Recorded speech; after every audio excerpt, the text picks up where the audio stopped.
herself a simple song, get the whole world to sing along. I'll call it a love song for you. And who knows, I'm liable to take a song from the Bible. And then when I'm through, I'll just sing love lifted me. Love lifted me. When nothing else would do, you know love lifted me. Everybody's looking for a way to say something nobody's saying.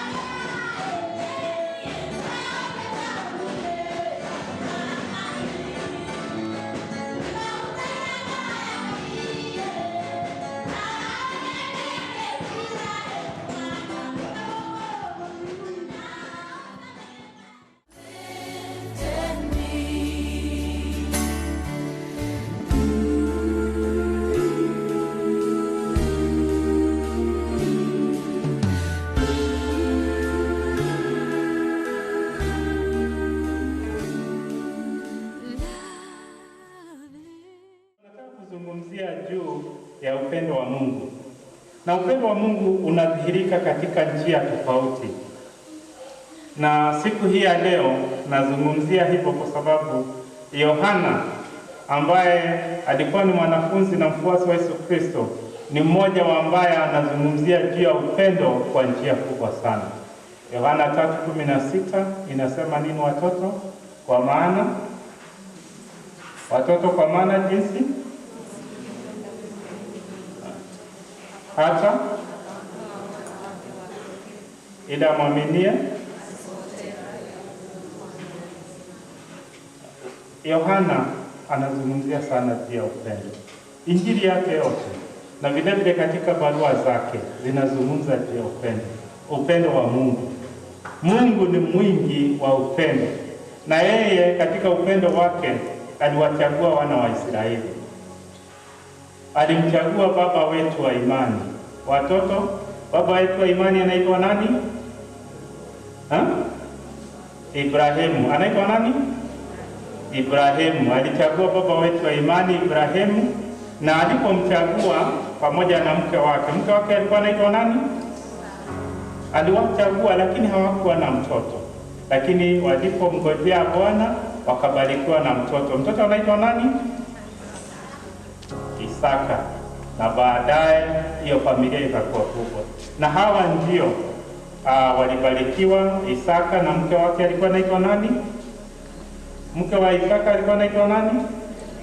Rebeka. Alafu Mungu akawabariki, wakawa na watoto wawili wa vijana. Mmoja alikuwa anaitwa nani mkubwa? Na wa pili alikuwa anaitwa nani? Yakobo. Alikuwa anaitwa nani? Yakobo. Na Mungu kaendelea kuwabariki. Akabariki Yakobo, na Yakobo akaoa na akabarikiwa na vijana 12. Na Yakobo ndiye anatupa jina Israeli. Ni kwa sababu Mungu alimpanua, na Mungu akapanua Israeli, Yakobo, na basi familia hiyo ikawa ni familia ambayo Mungu aliichagua. Ni kwa sababu ya imani ya Ibrahimu. Ni kwa sababu Ibrahimu aliposikia sauti ya Mungu, Mungu alimwambia utoke nchi hiyo ambao uache mambo hayo mabaya, uache tabia hizo, unifuate. Na ukinifuata nitakubariki, na mimi nitakuwa Mungu wako, na jina lako nitalifanya kuu duniani. Basi wakabarikiwa. Lakini katika hali hiyo wakapata shida, wakaenda katika nchi ya utumwa, lakini waliendelea kuzaana katika hali hiyo. na baadaye kwa mkono wa nguvu Mungu akawatoa Wanaisraeli kwa ahadi aliyowaahidi, akawaambia atawapea nchi yao. Nchi ambayo Mungu aliahidi wana wa Israeli ilikuwa inaitwa Kanani. Ilikuwa inaitwa nini? Kanani. Sasa Mungu akawatoa na nguvu. Alipowatoa na nguvu, akawaandaa kuelekea. Lakini Musa ambaye alikuwa amechaguliwa kiongozi wao, kabla ya kwenda Kanani, wakiwa baada ya kufika mlima Sinai, akasimama na wao akawaambia, Mungu anaenda kuwapa nchi yenu. Mungu anaenda kuwafanya watu wakubwa sana. Mungu anaenda kuwabariki, lakini nataka kuzungumza na nyinyi ili muweze kuelewa nyinyi ni kina nani na mmetoka wapi. Watu wa baraka pamoja na watoto wetu, ninataka kuzungumza na nyinyi. Na hivyo ndivyo Musa alivyowaambia wana wa Israeli, hebu nisikilizeni. Watu wa baraka, mnanisikiliza?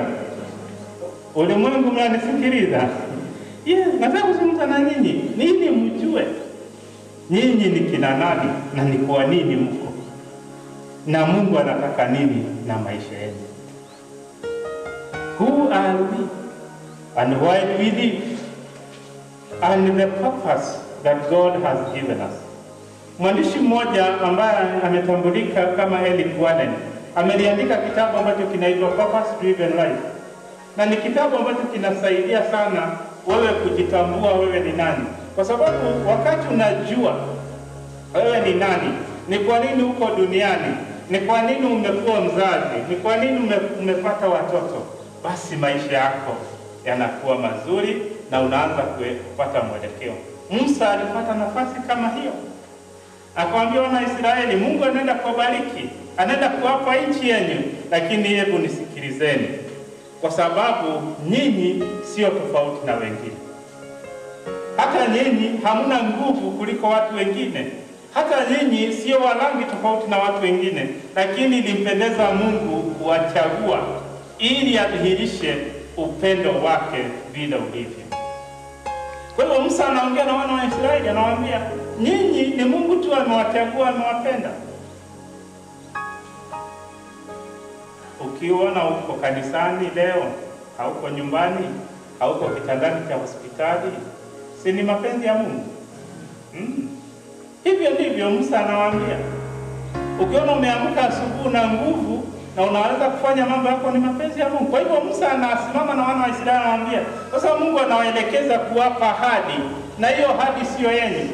Hiyo ni ahadi ambayo alizungumza na akakuwa na agano na Ibrahimu na akamwambia atambariki, na kwa sababu ya yeye kuwa mwaminifu, uzao wake wa kwanza, wa pili, wa tatu na hata wa nne watabarikiwa, ni kwa sababu ya kusimama vizuri. Kwa hivyo wazazi ambao mko hapa na watoto ambao mnanisikiliza, mkipenda Mungu, hata nyinyi mtakuwa wazazi, mtapata baraka za Mungu. Hata nyinyi mtakuwa mambo hayo makubwa ambayo Elda amezungumza, mtapata hizo nafasi katika dunia. Na sisi wazazi tukimpenda Mungu na kumtii, tutabarikiwa pamoja na jamii zetu. Tutapata nafasi ya kuona watoto, tutapata nafasi ya kuona wajukuu, tutaona nafasi ya kuona vinyinginya na hata wote ambao Mungu atatupatia. Kwa hivyo ni vizuri tuweze kujua ahadi za Mungu, na maisha yetu yanaleta baraka kwa wale ambao tumeitanishwa nao. Kuna watu ambao wamejaribu kusoma sana maisha ya watu, wanasoma na wanaona vile watu wanavyoishi na vizazi vinavyoishi duniani, na watu wanatazama kama ni familia, na wanaona familia hiyo kwa miaka 50, kwa miaka 100, kwa miaka 200 wamekuwa namna gani. Na wengi wamesema, na katika utafiti huo, watu ambao wanapenda Mungu na ni Wakristo, katika familia hiyo unaona kwamba ni watu wamebarikiwa. Kunakuwa na mawakili, kunakuwa na walimu, kunakuwa na viongozi, na kunakuwa na watu ambao ni mashuhuri. Watu ambao hapendi Mungu, watu ambao ni wezi, watu ambao ni wanyang'anyi na ni wauaji, wakitazama familia hiyo wanaona kwamba familia hiyo kuna watu ambao ni viwete. Familia hiyo kuna watu ambao ni wenda wazimu. Katika familia hiyo ni watu wakorofi, watu ambao wanakufa wakiwa wachanga. Kwa hivyo uchaguzi uko, na ndiposa Musa anasema, nyinyi wana wa Israeli nisikilizeni, ni Mungu amewapenda na amewachagua, na mnakapoingia katika nchi ya ahadi, mkimtii Mungu na kumfuata, kizazi chenu kitakuwa kimebarikiwa na mtaweza kupokea mambo mengi. Hata nyinyi wana baraka na wale ambao mnamsikiliza katika mtandao, ni vizuri kujua hivyo. We have a hand to determine the destiny of our families, the destiny of our children, kwa sababu sisi ndio ambao tutawasimamisha kama ambavyo Ibrahimu aliwasimamisha wana wa Israeli. Na ukitazama majina haya nimeyataja, wakati walipokuwa katika nchi ya utumwa, Yakobo alizungumza na watoto wake kuambia, mimi ninaenda zangu, lakini Mungu wangu atakuja na kuwatembelea. Yusufu akasema maneno haya kwa sababu waliamini Mungu na walijua kwamba ahadi za Mungu ni za milele na hazivunjiki.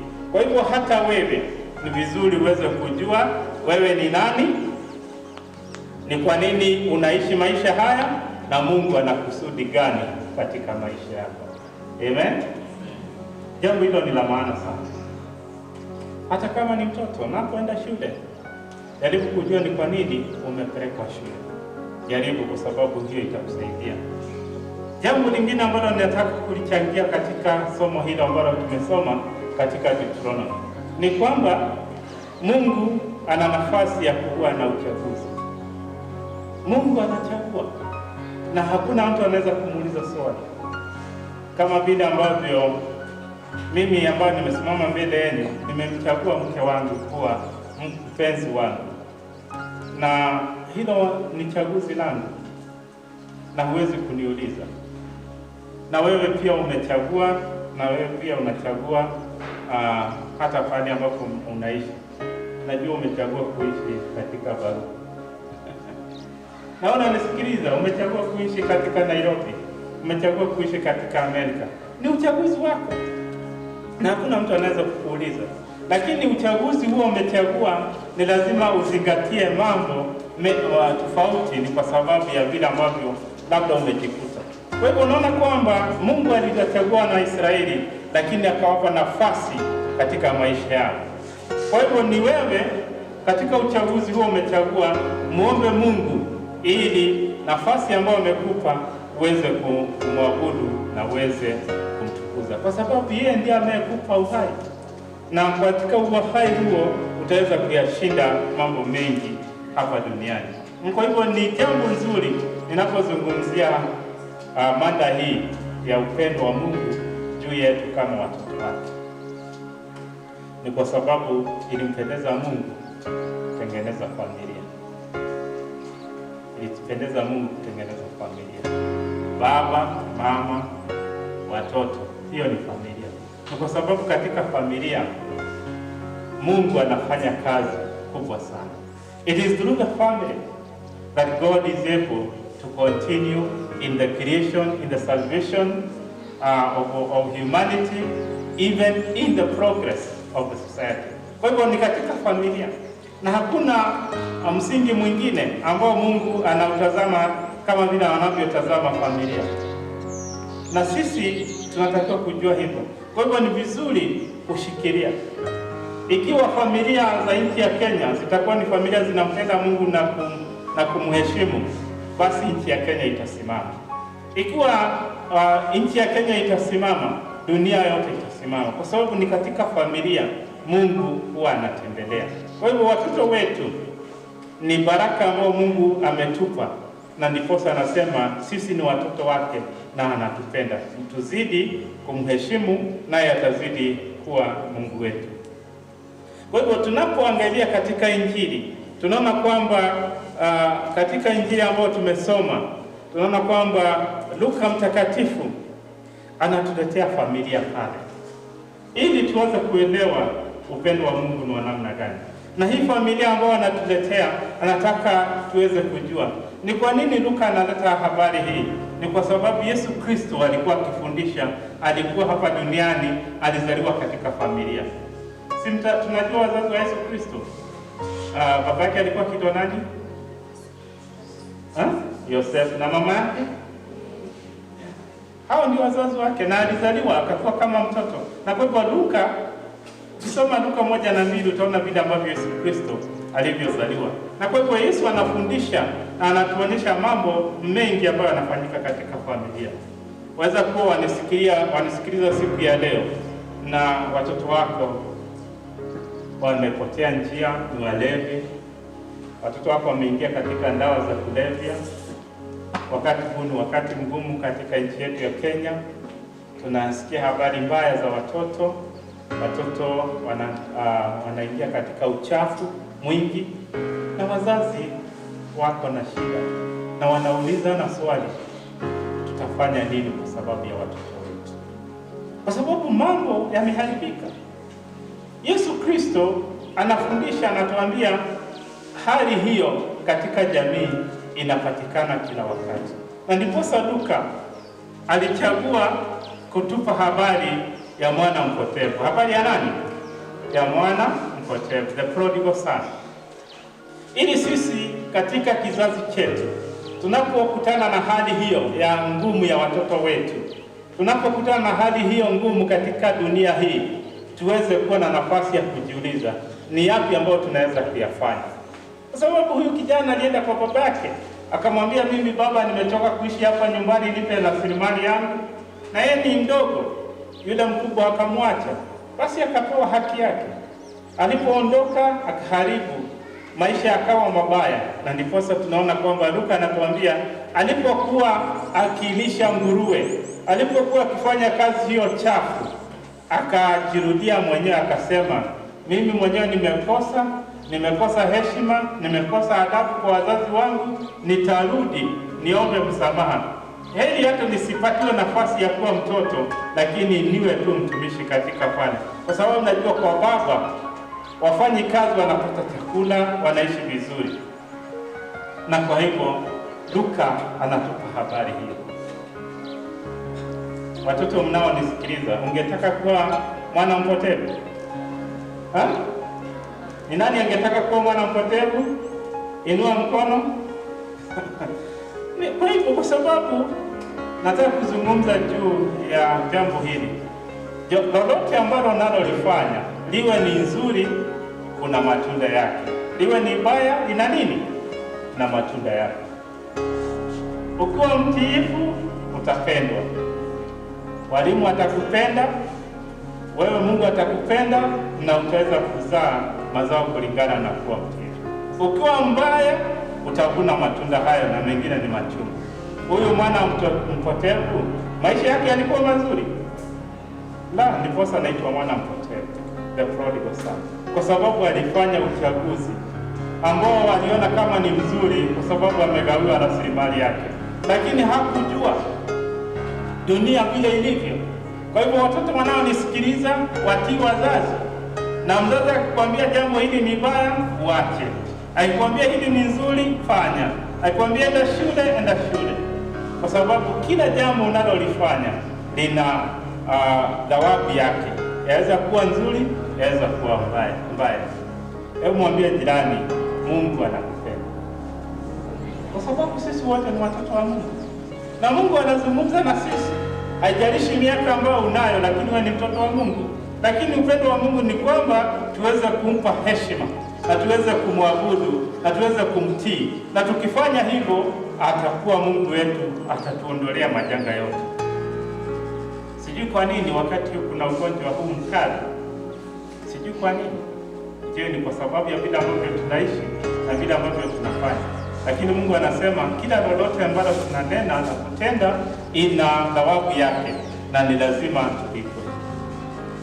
Vile vile katika mwana mpotevu tunaona kwamba ndiyo baba yake alimruhusu na akampatia, lakini ni vizuri kujua hakuna uhuru ambao hauna kiasi. Every freedom has a limit. Huyu kijana aliona kama anataka tu aweze kufurahia maisha, aweze kutembea kila mahali, lakini akasahau kwamba every freedom has limit. Kila uhuru una masharti yake na lazima uyazingatie. Alijiingiza katika anasa za dunia na mambo ambayo Luka ameyataja pale, na kwa hivyo yote ambayo aliyafanya aliweza kulipa na kujuta, na ndiposa anakula chakula pamoja na nguruwe. Ni wangapi watoto washaona nguruwe? Na chakula ya nguruwe ungetaka kukula? Huyu mwana mpotevu alikula chakula ya nini? Ya nguruwe, kwa sababu anakuwa na njaa na kwa sababu alitaka uhuru. Kwa hivyo ni vizuri ujichunge, usije ukajikuta unakula chakula ya nguruwe kwa sababu ya uhuru ambao unatamani.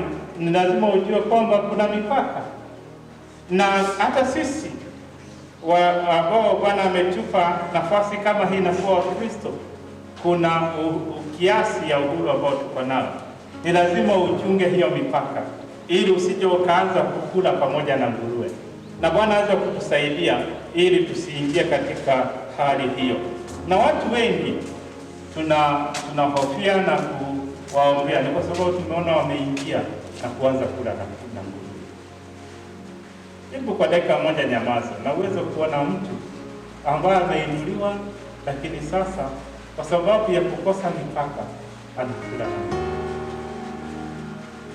Habari zinaletwa katika runinga, unaona mtu alisomeshwa vizuri, yeye ni injinia, yeye ni wakili, lakini kwa sababu ya kukosa mipaka anakula na nguruwe.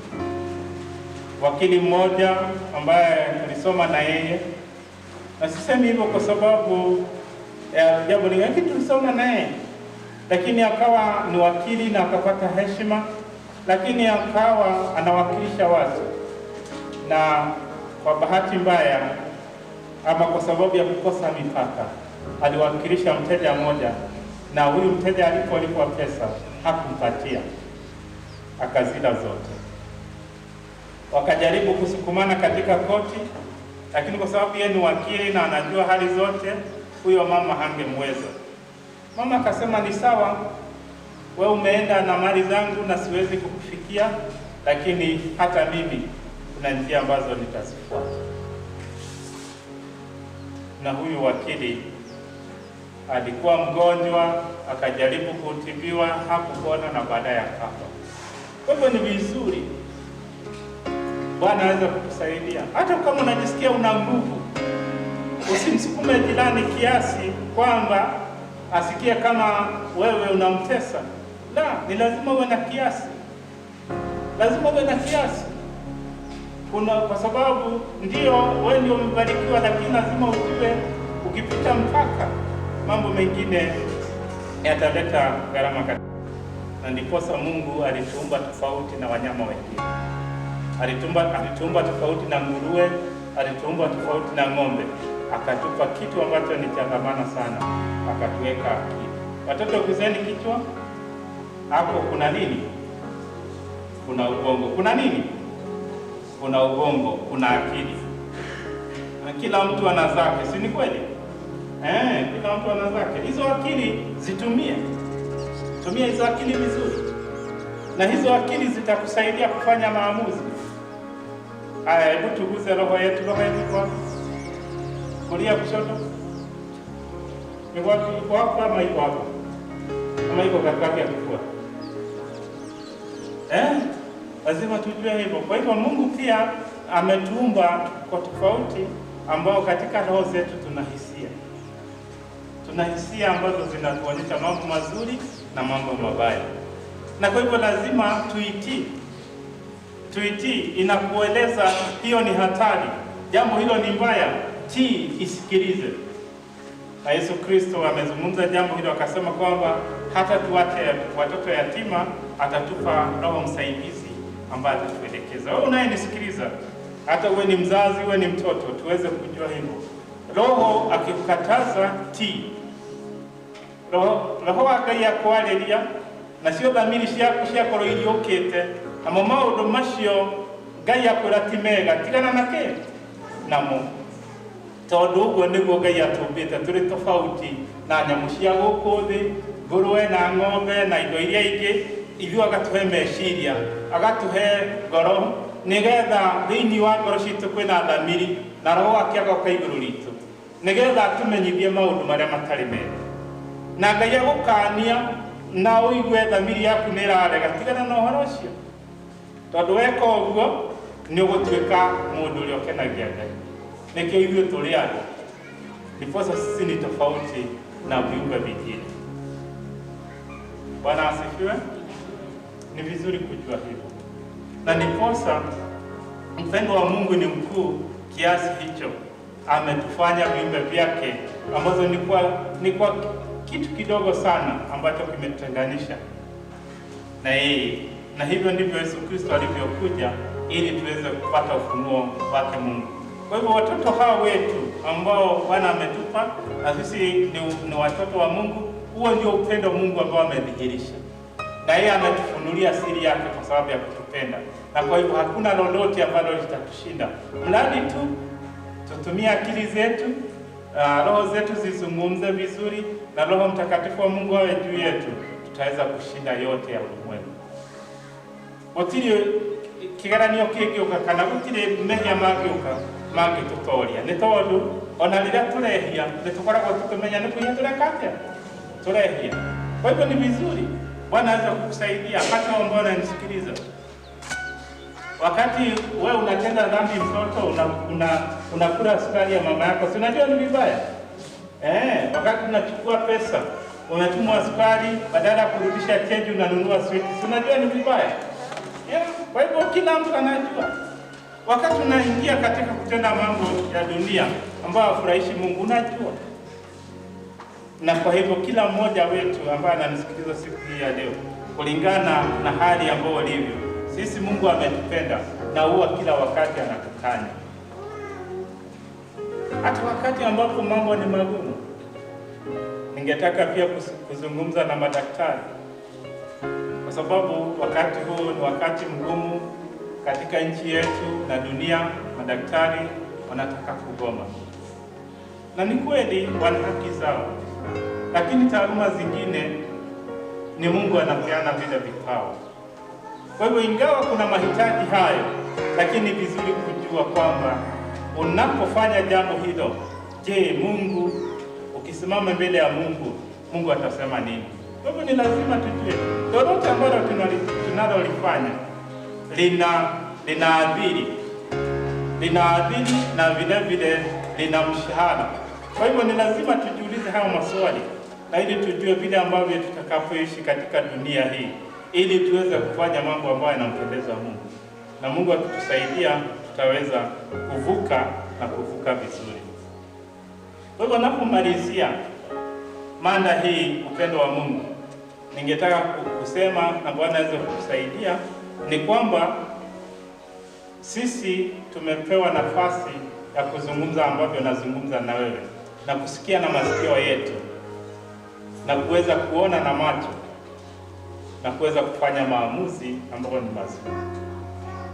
Wakati Luka anatuandikia injili hiyo 15, ametupa mifano miwili.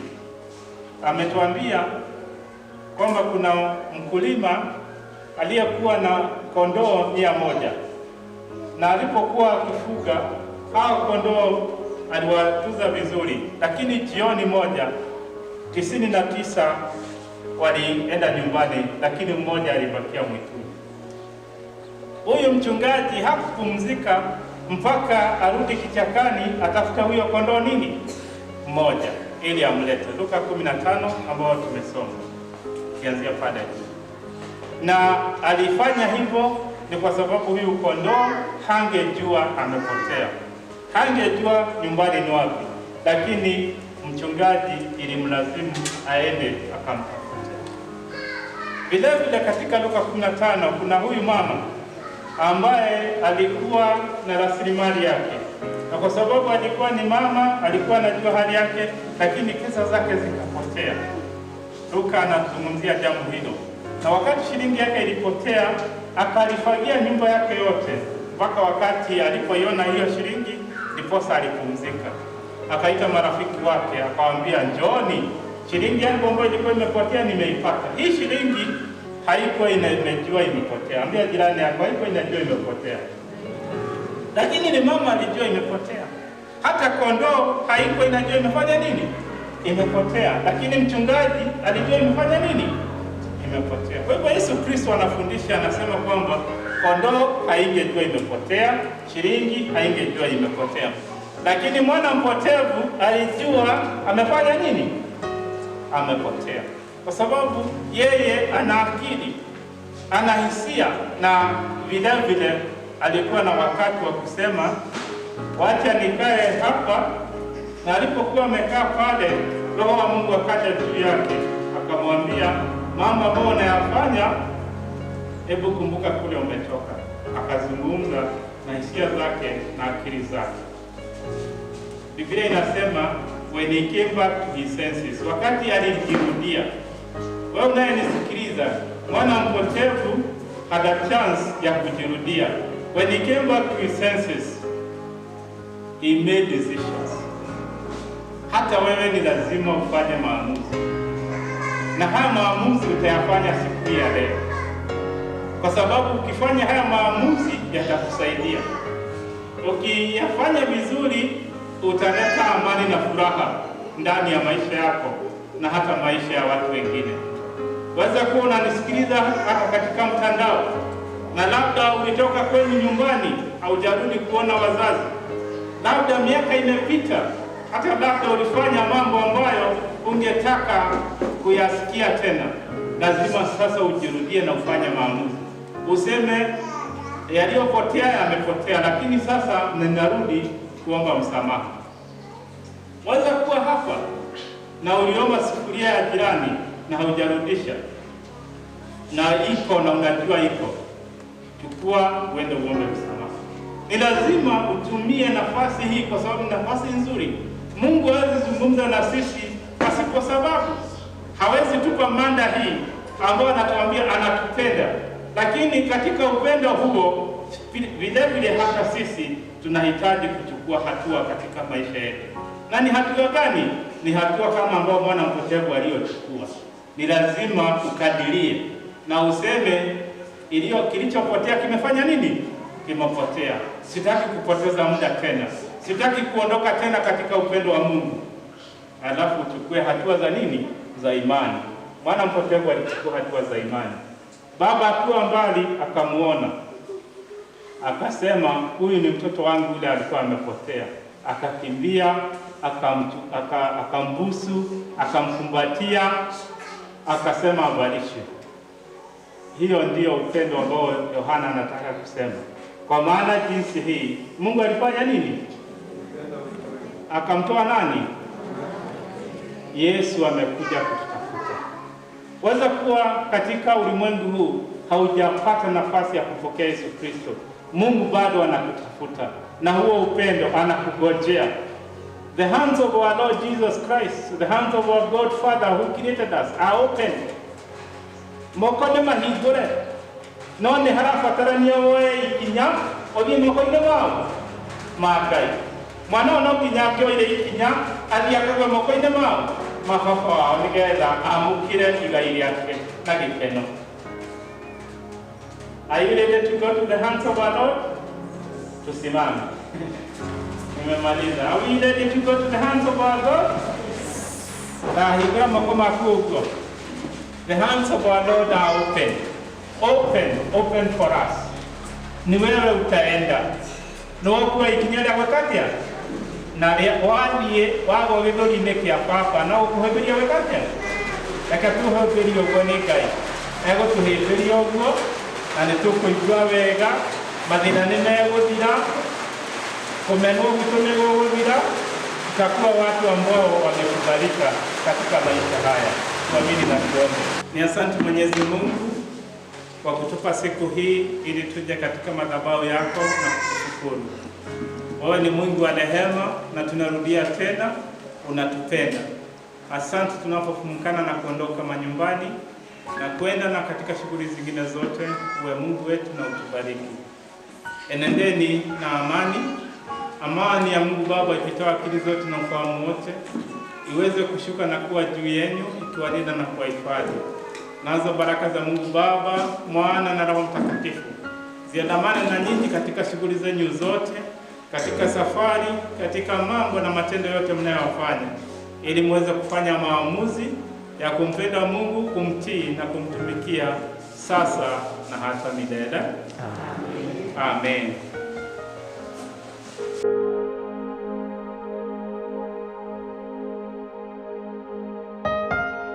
Amen.